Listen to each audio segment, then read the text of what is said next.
Wow. What a wonderful sea of faces and smiles, and the pleasure that poetry can bring us all. I'm thrilled to see you all here, and thank you so much for coming and being part of the festival. And really it's an honor and a pleasure for me to welcome you to the first Palm Beach Poetry Festival, as I welcomed you on the last 2 evenings.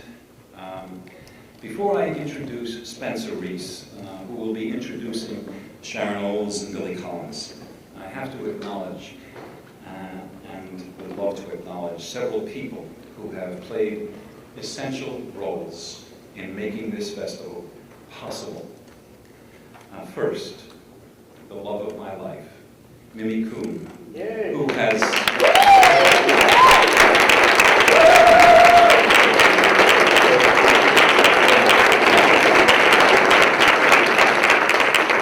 who's actually lived with me for 41 years, and for whom the Medal of Honor would seem inadequate. And second, they know the truth of that. And second, Mariah Summers.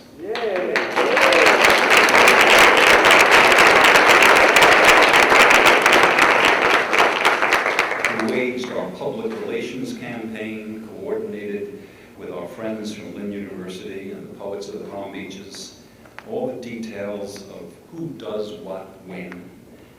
She's a terrific, energetic, talented poet and performer, and really deserves a big hand for her big heart.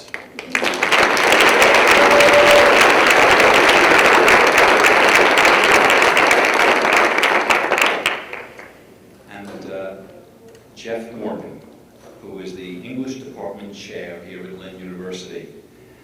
Jeff is the Clark Kent of the festival.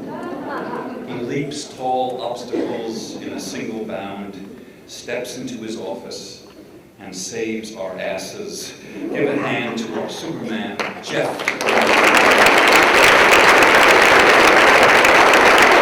Care, and I am very grateful for their role in the festival. To our corporate sponsors, Morgan Stanley. Please, Tom Windler, stand up, and we want to say thank you.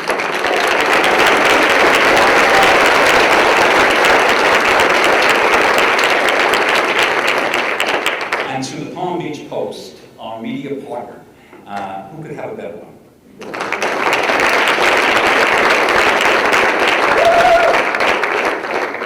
To my dear and lovely friends, Mary Cornish and Karin, Reece. Spencer Reece won the 2003 Catherine Bakeless Nason Prize for Poetry, selected by the then United States Poet Laureate Louise Glick, and awarded by Middlebury College at the Bread Loaf Writers Conference for his first book, The Clerk's Tale, that was 15 years in the making. Louise Glick, in her foreword to the book, said, like all genuinely new work, Spencer Reece compels a re-evaluation of the possible. Much life has gone into the making of this art, much patient craft. It is my honor and privilege to present Spencer Reece, to introduce Sharon Olds.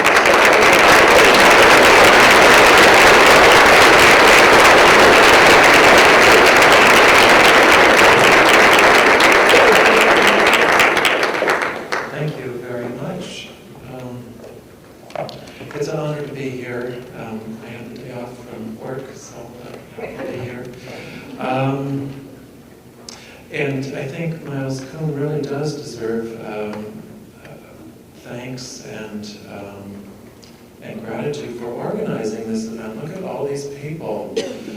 For those of us that live here in Florida, it's sort of it's a funky place. I've been here about 8 years now, and culture is not, at the top of the list. So when we find it, we get very excited, as we are here here tonight with these two wonderful poets. I never in my wildest dreams imagined I'd be here in front of you introducing Sharon Olds and Billy Collins both. It's sort of miraculous if I really think about it. I won't think about it too much. I first heard Sharon Olds read her wonderful poems at Harvard when I was a graduate student there at the Divinity School. I don't know if she remembers, it was an Oxfam benefit, and the house was packed, and it was a wonderful evening. And I remember leaving thinking, well, maybe I could do that too. So a real inspiration. So what I love about her poems is their candor. And I'll read her a little biography on Sharon Olds, and then a comment by an author by way of introduction. Sharon Olds is the former poet laureate of New York State. Born in San Francisco, she studied at Stanford University and received a master's degree from Columbia University. Her numerous honors include a National Endowment for the Arts grant, a Guggenheim Foundation Fellowship, the San Francisco Poetry Center Award for her first collection, Satan Says, in 1980, and the Lamont Poetry Selection and the National Book Critics Circle Award for the Dead and the Living in 1983. Her other books of poetry include Blood, Tin, Straw, The Gold Cell, The Wellspring, The Father, and was The Unswept Room. Is that right? Where'd she go? Oh, you're there now. Get over there. It doesn't take much to upset a poet. Okay. All right. Her poetry has appeared in the New Yorker, the Paris Review, and Plowshares, and many other literary journals. Olds teaches poetry workshops at New York University's Graduate Creative Writing Program, along with the workshop at Goldwater Hospital on Roosevelt Island in New York. I wanted to just read, in meditating on Sharon Olds' poem, a comment by Amy Hempel, who said, "She has written without embarrassment or apology, with remarkable passion and savagery and nerve. Poems about family and family pathology, early erotic fascination, and sexual life inside marriage." We are honored to have Sharon Olds with us tonight. Please give her a warm welcome.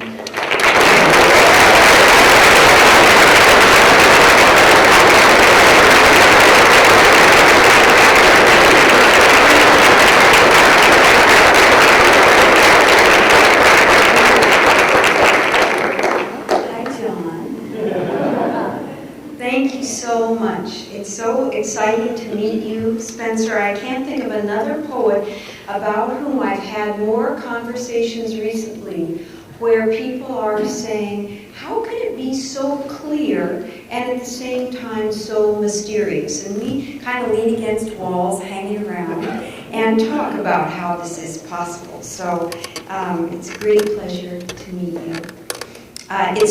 It's just, in my heart to read with Billy Collins, my brother in poetry. And it's extremely exciting and kind of almost terrifying to read at all ever again after last night's reading. Yes.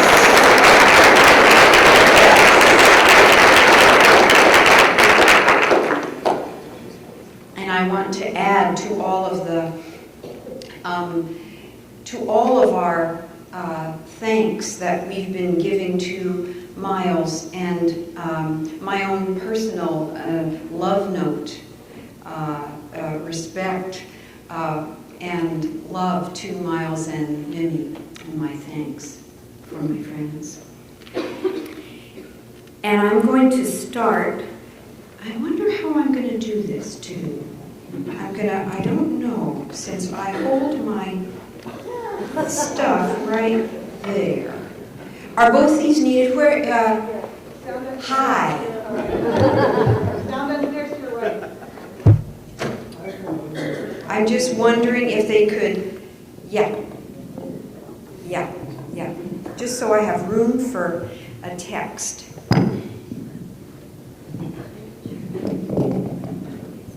And will I need to lean in? Okay, great. First the craft. First feed the face, then talk right and wrong. Thank you, sir. So I want to start by reading a poem by Spencer Reece from The Clerk's Tale. Interlude.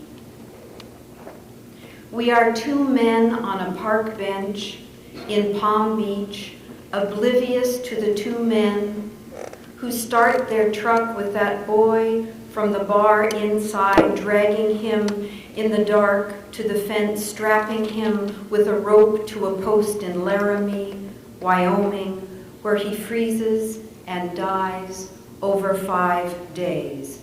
My dear, it is late. The Flagler Museum is shut. Stay with me. Remain here with me. Spencer Reece.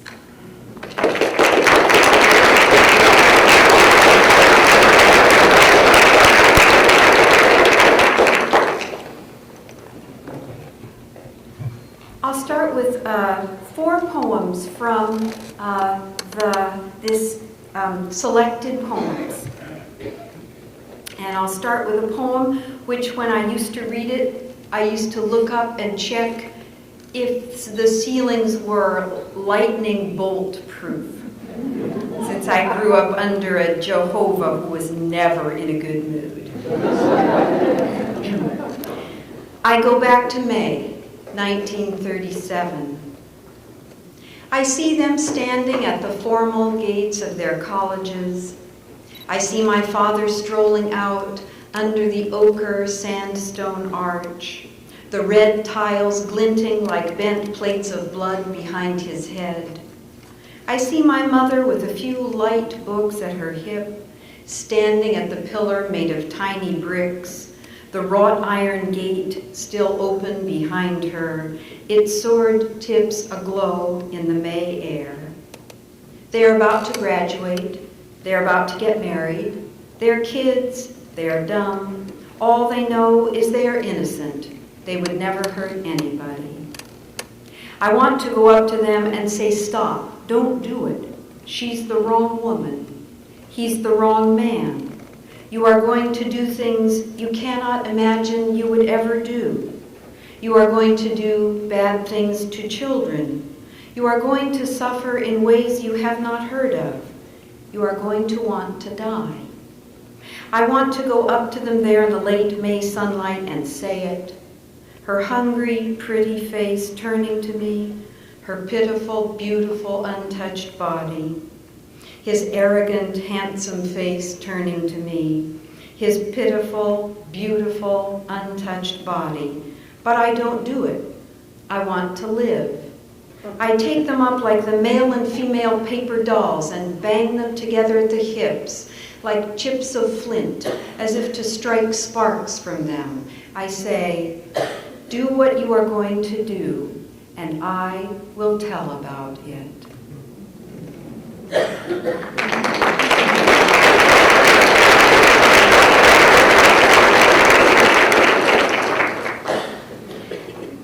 Thank you. I forget the elegant way, the circumlocutions in which Tom said last night, please clap at the end of the reading. Please clap at the end of the reading. I like that, yes, that the reading is a kind of a one poem in itself, sort of put together these lines.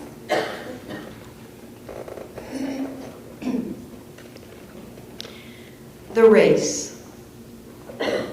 When I got to the airport, I rushed up to the desk, bought a ticket. 10 minutes later, they told me the flight was canceled. The doctors had said my father would not live through the night, and the flight was canceled. A young man with a dark brown mustache told me another airline had a non-stop leaving in 7 minutes. See that elevator over there? Well, go down to the first floor, make a right. You'll see a yellow bus. Get off at the second Pan Am terminal. I ran.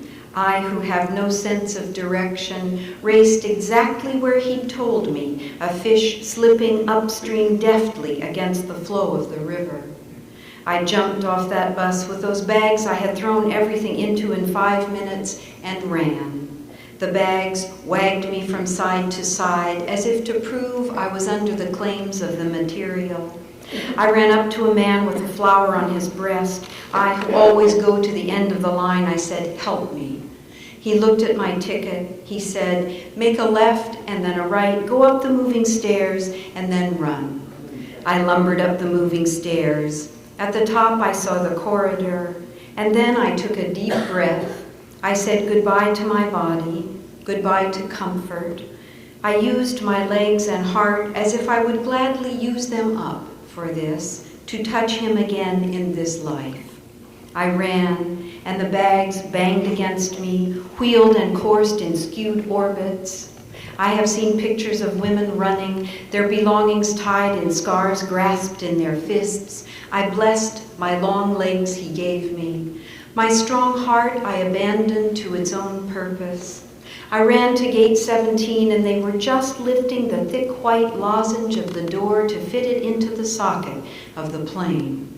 Like the one who is not too rich, I turned sideways and slipped through the needle's eye, and then I walked down the aisle toward my father.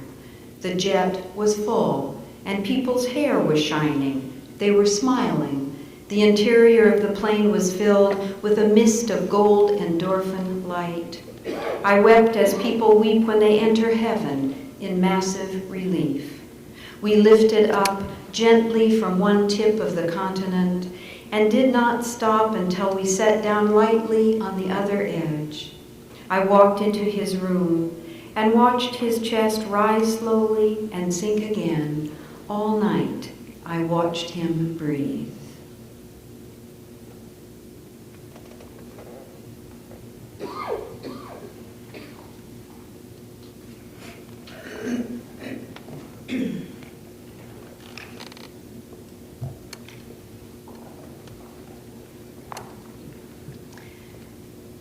Bathing the newborn. I love with an almost fearful love to remember the first baths I gave him, our second child, so I knew what to do. I laid the little torso along my left forearm, nape of the neck and the crook of my elbow, hips nearly as small as a least tern's tail against my wrist, thigh held loosely in the loop of thumb and forefinger, the sign that means exactly right. I'd soap him, the violet cold feet, the scrotum wrinkled as a waved whelk, the chest, hands, clavicles, throat, gummy furs of the scalp. When I got him too soapy, he'd slide in my grip like an armful of buttered noodles, but I'd hold him not too tight. I felt that I was good for him. I'd tell him about his wonderful body and the wonderful soap, and he'd look up at me, 1 week old, his eyes still wide and apprehensive. I love that time when you croon and croon to them. You can see the calm slowly entering them. You can sense it in your clasping hand, the loose spine relaxing against the muscle of your forearm. You feel the fear leaving their bodies. He lay in the blue oval plastic baby tub and looked at me in wonder and began to move his silky limbs at will in the water.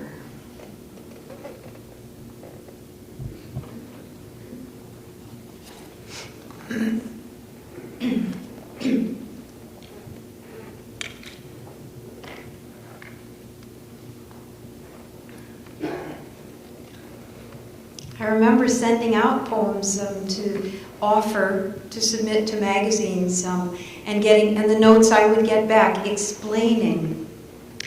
They were literary magazines, and these poems were about children. These were mother's poems about children. There were magazines for poems like that. Not theirs.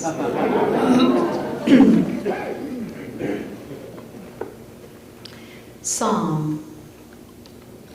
Bending over at the August table where the summer towels are kept, putting a stack on the bottom shelf, I felt his kiss in its shock of whiskers on an inner curve of that place I know by his knowing, have seen with the vision of his touch. To be entered thus on a hip-high table piled with sheaves of towels, bath and hand, terry cloth, Eden, is to feel at one's center a core of liquid heat as if one is an earth. Sometime later, we were kissing in near sleep. I think we did it this time, I whispered. I think we're joined at the hip. He has a smile sometimes from the heart. At this hour, I live in its light. I gnaw very gently on his jaw. Would you want me to eat you in the Andes in a plane crash, I murmur, to survive? Yes.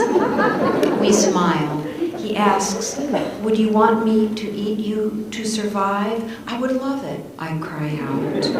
We almost sleep. There is a series of arms around us and between us in sets, touches given as if received. Did you think we were going to turn into each other? And I get one of those smiles, as if his face is a speckled, rubbled, sandy, satiny cactus flower, 8 inches across. Yes, he whispers. I know he is humoring, rote, sweet talking. A sliver of late sun is coming through between the curtains. It illumines the scaly surfaces of my knuckles, its line like a needle held to cleanse it above a match. I move my wedding finger to stand in the slit of flame. From the ring's curve there rises a fan of borealis fur, like the first instant of sunrise. Do not tell me this could end. Do not tell me.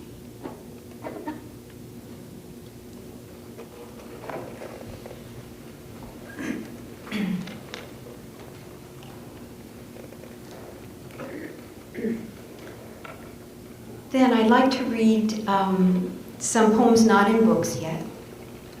And I think for the purposes of this part of the reading and for the purposes of the air conditioning, that I'll just take my hair down. We don't choose what we're going to write our poems about that turn out to please us enough as poems to want to share them with other people. It's not our fault. First condom. He held it up a moment, dripping, wrinkled so fine it was like something withered but soaking, embryonic, new and sweet. It elongated up from its tiny 1950s indigo oval prophylaxis box. Good Lord, this was one of those. Deep secret of men and drugstores and Chevys and Dodges, glistening out of its dainty cobalt hat box and seen in the heavy, thick charge of desire. And it smelled funny, musky as a food, a stew, mutton, and I think it was, could it have been a sheep's intestine? I was going to be fucked in dearest love through a ram, through the gut of a lamb. I did not think that. I thought my job on earth was to love what happened, to adore it. And when he drew it onto himself and its wrinkles were smoothed out, then it was the swollen dress suit on him. It became a part of the tenderness and hardness and tranquility of him, the sparkling. And so love entered me in sheep's clothing, drawn as a magician's unguent, festinating scarf up out of that pillbox of night. and without having to earn or deserve it, I was welcomed into the dazzle, the milky way of the pasture and hillside, even the stable, where what was best about us shone under meteor by blood hay light.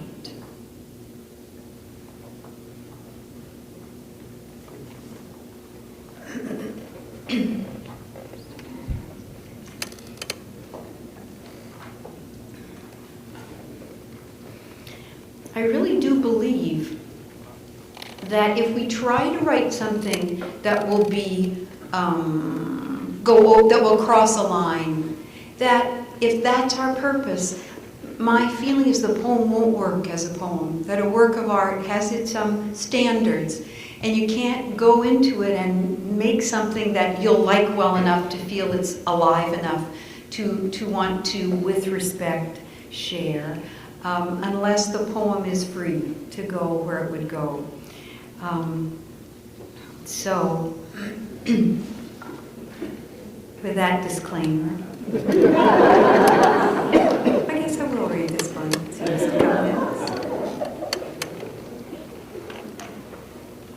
Little End Ode. When I told my mother the joke, the new kid at college who asked where the library's at, and the sophomore who said, "At Yale, we do not end our sentences with prepositions," whereupon the frosh said, "Oh, I beg your pardon, where's the library at, asshole?"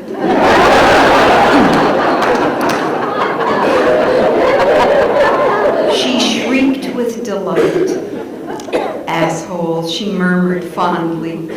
"She's become so fresh, rinsed with sweetness, as if she is music, the strings especially high and bright." "Asshole," she sighs in contentment, as if she has finally once talked back to her mother. Or maybe it is the closest she has come for a while to the rich animal life she lived with her second husband. Now, I can see that of course she touched him everywhere, as lovers do. She touched me there, you know, courteously, with oil like myrrh. Soon after she had given me life, she gave me pleasure, which gave her pleasure. Maybe it felt to her fingertip like the complex, clean knot of her fire girl's tie clasp. She seems, these days, like a very human goddess. I do not want her to die. This feels like a new not want, a shalt not want not want. As soon as I dared, around 50, I called her to myself once the A word. And yet, now, if she goes, when she goes, to me it is like the departure of a whole small species of singing bird from the earth.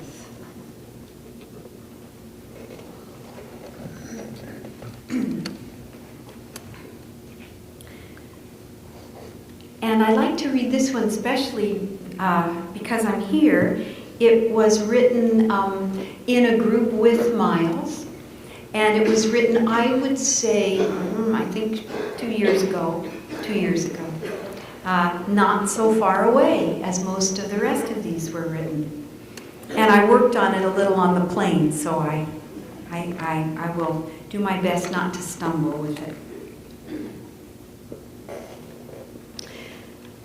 Return to Key West after my mother's death.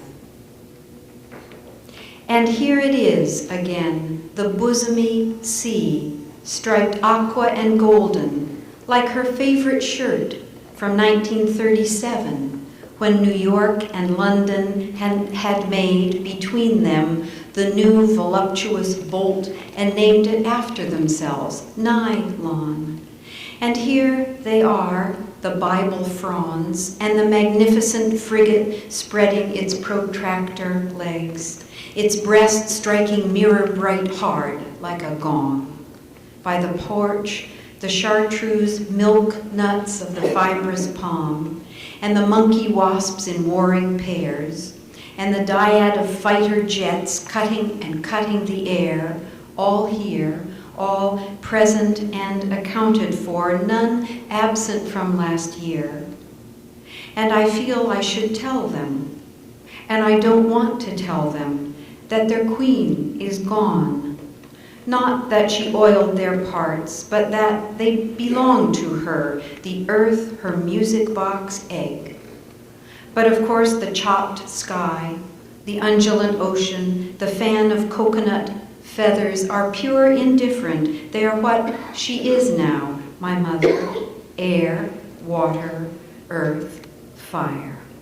And a couple of tiny saucers of churned cream go by, joined at the hip. Oh, my sulfur, my winter butterfly.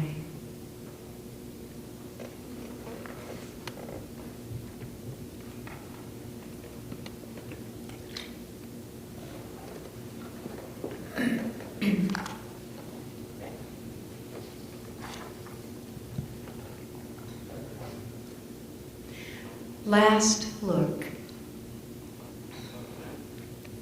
In the last minute of our marriage, I looked into his eyes. All that day until then, I had been comforting him for the shock he was in at his pain. By dint of leaving me, he would lose some of the places of his old life. But now it was time to go beyond comfort, to part. And his eyes seemed to me still like the ocean where the blue-green algae came into their language. His sea-wide iris still essential for me with the depths in which our daughter and then our son had turned. On the sides of their tongues, the taste buds for the moon-bland nectar of our milk, our milk. In his gaze, rooms of the dead, halls of loss, fog, iceberg, driven dirty rice snow. He was in there somewhere. I looked for him, and he gave me the gift. He let me in, knowing he would never once in this world or in any other have to do it again. And I saw him see me, even now, that dropping down into trust's affection in his gaze. And I held it some seconds, quiet. And I said goodbye, and he said goodbye. And I closed my eyes and rose up out of the passenger seat in a spiral like someone coming up out of a car gone off a bridge into deep water. And even 3 Septembers later, and even the September after that, I was glad I had looked at him.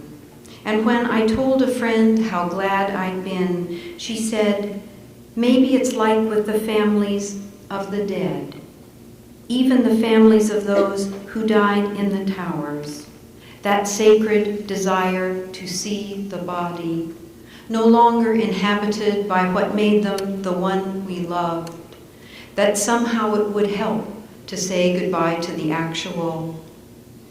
And I saw again how blessed my life has been, first to have been able to love for life, then to have been able to live through the parting, and not to have lost him when the kids were young, and the kids now not at all to have lost him, and not to have lost him when he loved me, and not to have lost someone who could have loved for life.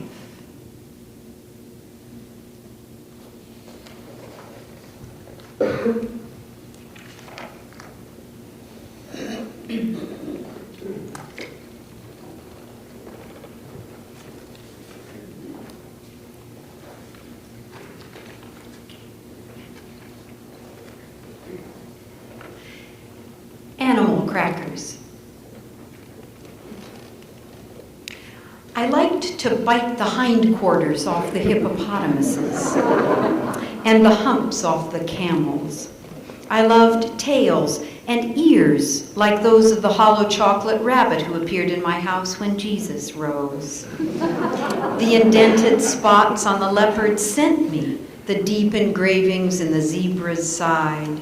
Sometimes I like to save the head, then pop it in and attend to feel that brain of dumb sugar and flour added to mine. And now that I am half old, I want some poet crackers, some smarts, some Clairs, little busts or cameos of everyone to eat. I ate Christ and the bunny. I want a Whitman communion matzo. I want Dickinson by her own recipe and Keats' bright oatmeal brooch. I need to read, lip read, tooth read, Ruth Stone, Langston Hughes, oh sweet salty Rookheiser cracker. And I would like to be one, no matter it is undeserved. I want to be in those little boxes with woven handles like shed snakeskins, edible Cannells, Cliftons, and Oldses. I wish when I am dead, I could be among the English and American animal crackers.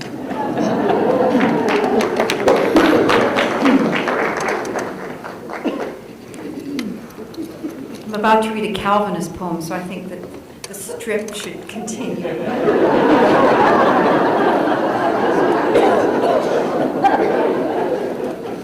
I've been trying to write about Calvinism, about people raised in cultures of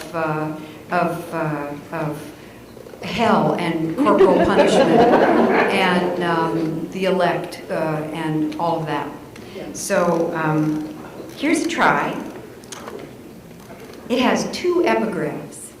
It's called Calvinist Parents. First epigraph. During the Truman administration, Sharon Olds' parents tied her to a chair, and she is still writing about it. That's a review in New Criterion. Second quote. My father was a gentleman, and he expected us to be gentlemen. And if we did not observe the niceties, he whopped us with his belt. He had a strong arm, and boy did we feel it. This is Prescott Sheldon Bush Jr., brother to a president and uncle to another. Calvinist parents. They put a roof over our heads. Each tile was a slab of clay laid over a thigh and bent until it dried bent. The edge of the roof had a broken look, as if a lot of crockery had been thrown down onto the home, a dump for heaven's cheap earthenware. Along the eaves, the rows of arcs were like the Colosseum arches where the lion might appear, or the 8-foot armored being with the face of a lady. Bees would not roost in those concave combs above our rooms, birds not swarm. How does a young'un pay for room and board? By belt, by hairbrush, by 2x4. They put a roof over our heads against lightning and droppings, no foreign genes, no outside gestures, no unfamiliar words. And under the roof, they beat us into swords.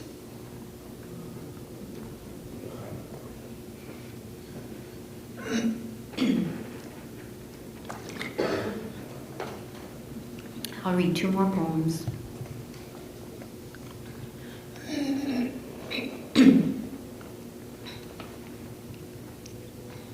I just have to say a special love note to my class. Hi. Hi.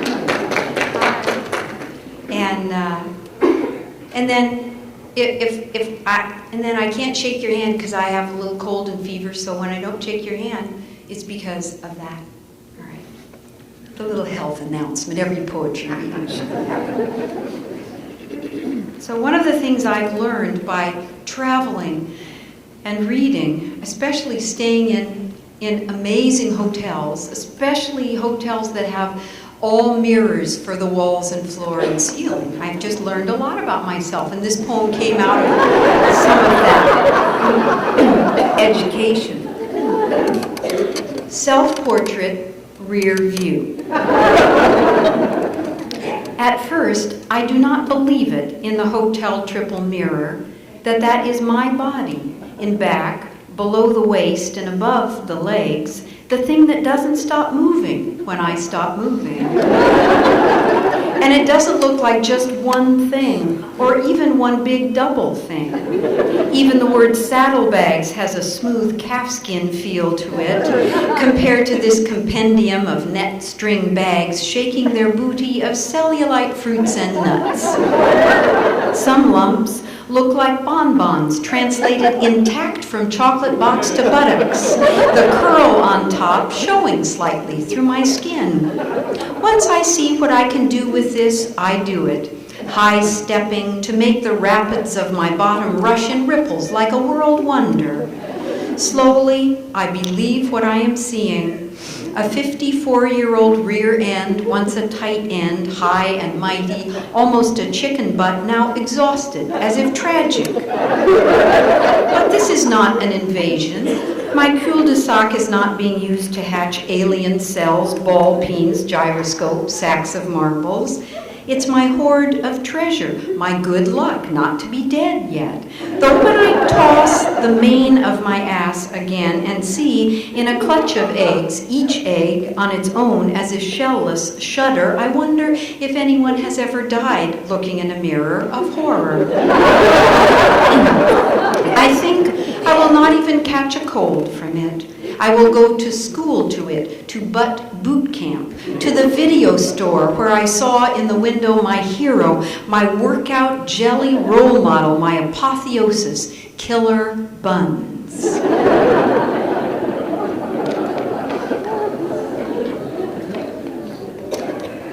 And I'll close with this, with my thanks. Thank you, Miles. This is a wonderful thing that you've begun. Thank you. The saying. With my boyfriend, after 30 years with my husband in which we had said that hour only each other's names and I love you and those cries of cat and horse, the strings not taken but played alive in the body, his general unspeakingness, something I entered like a holy drench, as if it was better than speech. After all that time, then suddenly, with my boyfriend, my jaw would slacken as I remembered in the morning things he had said in the night in the bed. And I went into the world of saying, mouth open with him, as if I were going into a more real world where a noun was an organ low in the belly, as if there was respiratory and circulatory and skeletal and language. And the special words, his tongue would plunge them up onto his palate and they'd detonate inside me. Slow beginner at saying, it would take me a while to get 3 or 4 dead, sincere, shuddering words out, something about him as we turned, slow dancing on the bed that especially moved me. And then would come his savoring, egging on, you like it, you like it. The pleasure expanding with the language, not love talk, yet driving us forward, warmly sardonic in his knowingness, but not mocking or mean, but ironic. I can't describe it.